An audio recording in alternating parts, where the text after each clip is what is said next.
तो hello everyone, welcome to engineers platform. आज हम डिस्कस करने वाले हैं सेल एंड बैटरी के बारे में। सेल क्या है और बैटरी क्या है, क्या दोनों की उपयोगिता है, किस प्रकार से यूज करते हैं। बड़ा फ्रिक्वेंट हम लोग के एग्जाम में भी आ जाते हैं छोटे छोटे क्वेश्चन, है ना। प्राइमरी सेल क्या है, सेकेंडरी सेल क्या है, सेल और बैटरी में डिफरेंस क्या है।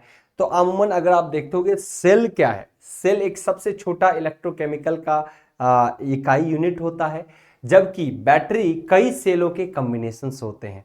बैटरी का वोल्टेज लेवल आपको हमेशा उच्च दिखाई देगा, 12 वोल्ट, 6 वोल्ट, 18 वोल्ट, 24 वोल्ट, जबकि सेल का वोल्टेज लेवल हमेशा 1 वोल्ट, 1.5 वोल्ट ऐसा ही रहेगा, है ना। तो सेल हमेशा छोटी इकाइयों के लिए इस्तेमाल किए जाते हैं और छोटे होते हैं, और बैटरी कई सेलों का कॉम्बिनेशन होता है। आज उसी पे अपन चर्चा करने वाले हैं। आइए देखते हैं सेल एंड बैटरी के बारे में। सेल और बैटरी में अंतर अगर बात करें तो ये सबसे छोटा यूनिट होता है ना, सबसे छोटा यूनिट होता है जिसको इलेक्ट्रिकोकेमिकल, मतलब इलेक्ट्रिकल केमिकल का कॉम्बिनेशन, केमिकल से इलेक्ट्रिकल एनर्जी में तब्दील होता है, जबकि बैटरी 2 से अधिक इकाइयों को जोड़ के सेल से बनाते हैं। सेल से वोल्टता, एक सेल से वोल्टता बहुत कम प्राप्त होती है, जैसे कि 1.5 वोल्ट, 1.2 वोल्ट, 1.001, है ना, ये से वोल्टेज लेवल होता है। जबकि बैटरी की वोल्टता 6 वोल्ट, 12 वोल्ट, 24 वोल्ट इत्यादि होगी, क्योंकि ये कई सेलों का कॉम्बिनेशन होगा।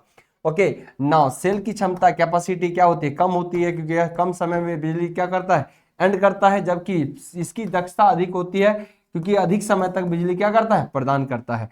सेल की उपयोग छोटे और कम ऊर्जा वाले उपकरणों में किया जाता है, जैसे कि घड़ी, रिमोट इत्यादि। छोटी छोटी सेल्स देखते हो, घड़ी, है ना, रिमोट वगैरह में यूज होते हैं, छोटी छोटी बैटरीज। जबकि बैटरी का उपयोग जो है अधिकांश अधिक ऊर्जा वाली चीजों में, जैसे कि कार में, इन्वर्टर में, यूपीएस में बैटरी का इस्तेमाल करते हैं हम लोग, है ना। सेल को आसानी से बदला जा सकता है, जबकि बैटरी को चार्ज करना यह रिचार्जेबल होता है और इसका रखरखाव अधिक आवश्यक होता है। सो एक चीज निष्कर्ष क्या है कि सेल विद्युत ऊर्जा का मूल स्रोत है, जबकि बैटरी कई सेलों का समूह है जो अधिक वोल्टता और क्षमता प्रदान करता है। So this is about cell. Now cell और में आपको अब क्या होगा कि सेल कई बार एग्जाम में आपको पूछता है। जो सेल है ये मुख्य रूप से 2 प्रकार के हैं, एक कहलाता है प्राइमरी सेल, एक कहलाता है सेकेंडरी सेल। ये दोनों क्या है, तो प्राइमरी सेल वो एक ऐसा सेल होता है जो रिचार्जेबल नहीं होता, जबकि सेकेंडरी सेल रिचार्जेबल होता है। एक बार डाउन हो गया तो फिर आपको इसको रिचार्ज कर सकते हो। तो देखिए, प्राइमरी सेल और सेकेंडरी सेल दो भागों में बांटा गया। तो पुनः चार्ज की योग्यता के अनुसार यह दोबारा चार्ज नहीं किया जा सकता, जबकि इसे दोबारा चार्ज किया जा सकता है। रासायनिक क्रियाओं के बारे में बात करें तो इसकी रासायनिक क्रियाएं स्थायी यानी रिवर्सिबल होता है, मतलब इसकी रासायनिक क्रियाएं जो होती है इरिवर्सिबल होती है, जबकि इसकी रासायनिक क्रियाएं क्या होती है, रिवर्सिबल होती है, मतलब इसको फिर से प्रोसेस किया जा सकता है, इसको फिर से प्रोसेस नहीं किया जा सकता। इसका प्रारंभिक लागत कम होता है, चूंकि एक बार बना तो कहानी खत्म, जबकि इसका प्रारंभिक लागत अधिक होता है, क्योंकि प्लेट बाय प्लेटों का कॉम्बिनेशन बनता है, तो इसकी प्रारंभिक जो होती है क्षमता, लागत भी, कॉस्ट ज्यादा होता है। इसकी दक्षता, कैपेबिलिटी कम होती है, जबकि इसकी दक्षता अधिक होगी, क्योंकि चार्ज होकर बार बार आपको ऊर्जा दे रहा है, ऑब्वियसली इसकी दक्षता अधिक होगी। इसका जीवन काल भी कम होता है, क्योंकि एक बार अगर मान लो इस रिमोट के अंदर एक बार हमने ये जो बैटरी इस्तेमाल किया हुआ है, देखो कैसा बैटरी है, एक बार अगर ये डिस्चार्ज हुआ तो फिर इसको चार्ज नहीं कर सकते, लेकिन अगर रिचार्जेबल होता तो उसको बार बार चार्ज करते, ऑब्वियसली उसकी दक्षता क्या होगी, इंप्रूव कर जाएगी, है ना। और जीवन काल भी जो होता है इसका छोटा होता है, कमी टाइम में एक बार फिक्स किया, कहानी खत्म, जबकि उसका जीवन काल क्या होता है, उच्च होता है। तो सेकेंडरी सेल और प्राइमरी सेल में डिफरेंस के बार एग्जाम में पूछे जाते हैं, इसको बढ़िया तरीके से आप लोग दिमाग में रखेंगे। और भी इससे रिलेटेड महत्वपूर्ण पॉइंट्स है, जैसे कि प्राइमरी सेल को हम डिस्कस करते हैं कि जिंक कार्बन सेल की अगर बात करें तो कितना वोल्ट है, 1.5 वोल्ट का।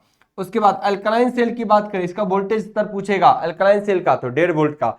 लिथियम सेल का अगर पूछे तो ये लगभग 3 वोल्ट प्रोड्यूस करता है। सिल्वर ऑक्साइड सेल की अगर बात करें तो 1.55 वोल्ट प्रोड्यूस करता है। मरकरी सेल की अगर बात करें तो ये लगभग 1.035 वोल्ट प्रोड्यूस करता है।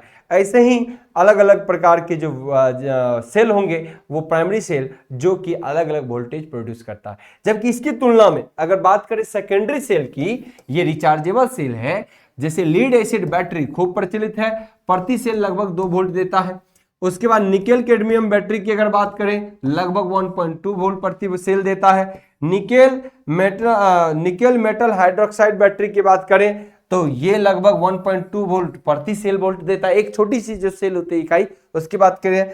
लिथियम आयरन बैटरी की अगर बात करें लगभग 3.5 से आपको 3.7 वोल्ट तक प्रोड्यूस करता है सेल, है ना। लिथियम आयरन फॉस्फेट बैटरी की अगर बात करें तो यह लगभग 3.2 वोल्ट प्रति सेल देता है। तो ये सेल को लेके हमने एक आपको बताया कि किस प्रकार से सेल की बैटरी देखने को मिलता है। लेकिन प्रति सेल अगर प्राइमरी सेल और सेकेंडरी सेल में कभी आमतौर पर आपको डिफरेंस देखने को मिले तो प्रति सेल की वोल्टता आमतौर पर यहाँ पर 1.5 वोल्ट था, जबकि इसका प्रति सेल वोल्टता 2 वोल्ट की होती है, यानी सेकेंडरी सेल का वोल्टता लेवल भी हमेशा ज्यादा होता है। अच्छा, वोल्टेज स्थिरता की बात करें तो इसकी वोल्टेज प्राइमरी सेल का वोल्टेज धीरे धीरे डिप करता है, जबकि इसका अधिक अस्थिर रहता है, मतलब स्थिर रहता है। इसका वोल्टेज डिप नहीं करेगा जल्दी सेकेंडरी सेल का, जबकि प्राइमरी सेल का डाउन होते होते वोल्टेज लेवल भी डिप कर जाता है। उसके बाद अगर बात करें इसका 1.5 वोल्ट लगभग होता है, इसका प्रति सेल वोल्टेज लगभग 2 वोल्ट होता है। लोड वोल्टेज बढ़ने पर तेजी से ये गिरता है, लोड बढ़ने पर वोल्टता कम गिरता है। या लोड का वोल्टेज अगर बढ़ रहा है, लोड ज्यादा यूज कर रहे हो तो इसकी वोल्टता जब तेजी से फास्टली गिरता है, जबकि ये फास्टली नहीं गिरता है।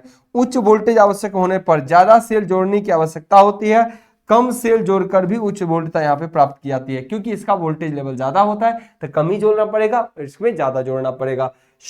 इसी तरीके के बेहतरीन कंटेंट, एक से एक धांसू content, different course, JE, electrical, ITI, जिस प्रकार के भी कंटेंट की चर्चा करें एक बेहतरीन कंटेंट आपको दिखाई देगा।